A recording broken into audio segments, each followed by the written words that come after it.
இன்று காலை 11 மணி அளவில் புறம்பேட்டை பயிற்சி வளாகத்தில் 15வது ஊதிய ஒப்பந்த பேச்சுவார்த்தை என்பது சற்று முன் துவங்கியது. இந்த பேச்சுவார்த்தைக்கு மாண்புமிகு போக்குவரத்து துறை அமைச்சர் திரு சிவசங்கர் அவர்களும், அதேபோன்று போக்குவரத்து செயலாளர் திரு ரவீந்தர் ரெட்டி மற்றும் நீதித்துறை செயலாளர், அதேபோன்று தொழிலாளர் நல அலுவலகத்திலிருந்து ஜாயின்ட் கமிஷனர் திரு ரமேஷ் அவர்கள் மற்றும் இந்த பேச்சுவார்த்தை குழுவின் தலைவர் எம்டிசி மேலாண் இயக்குநருமான திரு பிரபுசங்கர் உள்ளிட்ட 7-8 மண்டல மேலாண் இயக்குநர்கள் இங்கே வருகை தந்துள்ளார்கள்.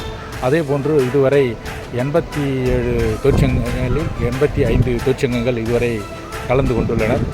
ஏராளமான தொழிலாளர்கள் அரங்கத்திற்கு வெளியே பேச்சுவார்த்தையின் முடிவிற்காக காத்து கொண்டிருக்கிறார்கள். இன்னும் சற்று நேரத்தில் இந்த பேச்சுவார்த்தை என்பது முறைப்படி துவங்க உள்ளது. அதற்கான அனைத்து ஏற்பாடுகளும் செய்திருக்கிறார்கள் என்பதுதான் தகவல். மிகப்பெரிய ஒரு எதிர்பார்ப்பாக 1/4/2003 பின் பணியில் சேர்ந்தவர்களுக்கு புதிய பென்ஷன் திட்டத்தை கைவிட்டு கழக பென்ஷன் திட்டத்தை அமல்படுத்த வேண்டும். அதேபோன்று ஓய்வு பெற்ற தொழிலாளர்களுக்கு முழுமையான அகவிலைப்படி உயர்வினை காலம் கடத்தாமல் வழங்க வேண்டும்.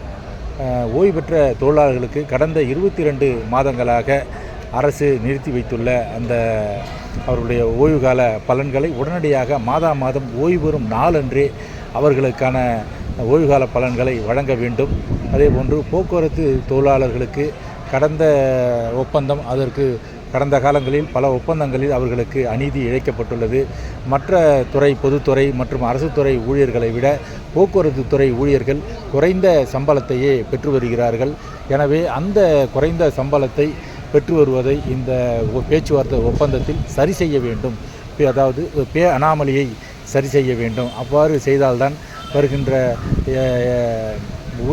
மத்திய அரசு போடக்கூடிய ஊதிய கமிஷன் வரும்பொழுது போக்குவரத்து தொழிலாளர்கள் சம்பளம் எந்த விதத்திலும் பாதிக்கப்படாமல் இருக்கும். எனவே பே அனாமலியை சரி செய்ய வேண்டும். அதேபோன்று பொதுத்துறை இந்த பொது போக்குவரத்துக்கு கான்ட்ராக்ட் அடிப்படையில் பணியாளர்களை நியமனம் செய்வதை கைவிட்டு 100% காலி பணியிடங்களை போக்குவரத்து கழக தொழிலாளர்களை கொண்டே இயக்க வேண்டும். அதேபோன்று தனியார் மயத்தை அரசு கைவிட வேண்டும் பிரதான கோரிக்கைகளை முன்வைத்து இன்றைக்கு CITU உள்ளிட்ட தொழிற்சங்கங்கள் பேச்சுவார்த்தையில் கலந்து கொண்டுள்ளது. போக்குவரத்து அமைச்சர் என்ன நிலைப்பாட்டுடன் வந்திருக்கிறார் என்பதை இனிமேல் தான் நாம் பார்க்க வேண்டும். நாடு முழுவதும் இந்த பேச்சுவார்த்தையை மிக பரபரப்பாக போக்குவரத்து தொழிலாளர்கள் எதிர்பார்த்து கொண்டிருக்கிறார்கள். இந்த பேச்சுவார்த்தை என்பது 1/9/2023 அன்று அமுலாகி இருக்க வேண்டும். சற்றேறக்குறைய 20 மாதங்கள் குறைந்த 20 மாதங்கள் காலதாமதத்திற்கு பிறகு இந்த பேச்சுவார்த்தை என்பது 3வது கட்ட பேச்சுவார்த்தை என்பது இன்று நடைபெறுகிறது. இந்த பேச்சுவார்த்தை ஒரு சுமூகமான முடிவும்